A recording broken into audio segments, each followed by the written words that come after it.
Hello guys, I don't do these videos that much, in fact at all, but this is gonna be like a tutorial video on how to mask out stuff in your animations.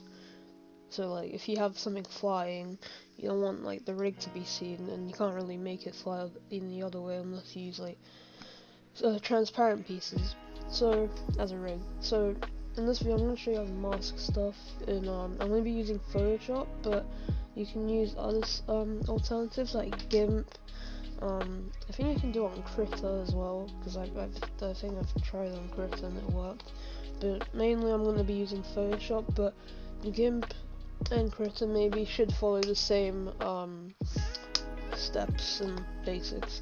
So yeah, let's get right to the video. Okay, so here we are in Photoshop. So what we're gonna do is we're gonna create a new file, blah blah blah.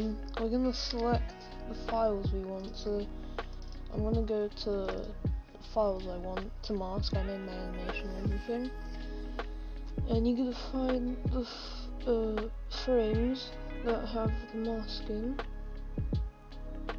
So we gotta look for, let's just do 2 at the moment, just to give you an example. So we're gonna do these 2.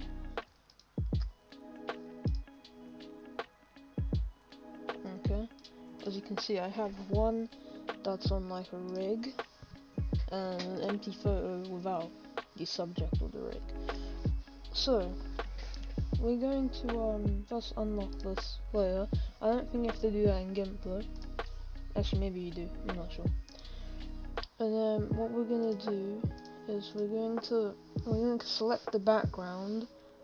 So we can just use this tool. So can do that. And then we select that, and then we can copy it with Control C, and then Control V on it. So this is that's that layer. Layer 1 is the background. So we just move that below. That's why we unlock them, obviously, so we can actually move them below. And it's actually really simple. You put the background layer under the subject layer, and then you get the eraser tool. I recommend the hardness like pretty low, so you know you get a good, like put on like 3%. I think that's pretty good. And then it's pretty small at the moment, so if we just can just like zoom in a bit, get the eraser tool, and then as you can see the background is in shot. Now just to go back a bit, when you doing the animation, you want to put a background photo with the subject like not visible to take it out, and you want to make sure the lighting is all the same, because otherwise if the lighting's like just off, you're going to get a lot of inconsistency. So make sure like the lighting, the background, everything's the same, otherwise it's going to be messed up. As you can see, I tried my best to get the exact same and it worked out pretty good.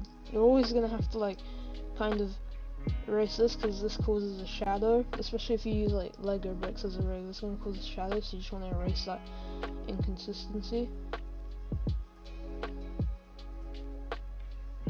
If you have a character here, then make sure they're in the same position, so they, you know, when you're masking it doesn't look bad. As you can see, it looks legit. You know, get rid of some inconsistency here if you want. You know, like the lighting might be a bit faded here. Just get rid of the inconsistency, and then what am I doing? As you can see, it's perfectly fine now. And then when you do that, we're gonna save this as a copy, because on Photoshop there's always a problem with JPEG and all that. But first we're gonna take this layer and we're gonna merge it down with the other, so then when we save this, it won't take up lots of storage, because when you have multiple layers it takes up more storage. And we can get rid of this. And boom, we got a nice batarang in the air. So then we can just go to file and we save a copy and make sure it's the same. It should be JPEG as well as the others, or whatever file thing you have, TIFF, whatever. So just save that. Okay, and then let's go to File Explorer, to the same location, Digicam. That's what I use for animations. Whatever you're using with Dragon Frame, it's a lot easier with the image sequence. Find the copy. So yeah, you see, you got this is just a copy of that, so you can get rid of this. You can just delete that,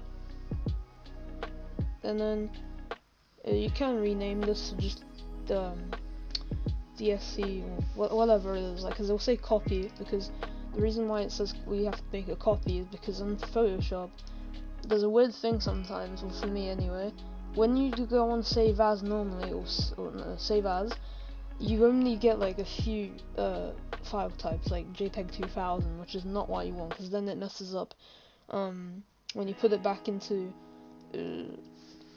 Digicam to create a video out of it. It just messes it up, so that's why we can save a copy and then delete the original one. So yeah, I'm gonna stop here. Actually, I'm not gonna stop here. I'm going to just do the rest of my frames, and I might make another video doing it on GIMP, because I'm pretty sure on GIMP it's a bit different and a bit more complex, but because on Photoshop it's a lot easier, but on GIMP it's going to be a bit harder, maybe the same. They're like really identical. So I'll see you in the next video, I guess, and I can show at the end the finished product that I get. So alright, that'll be it then.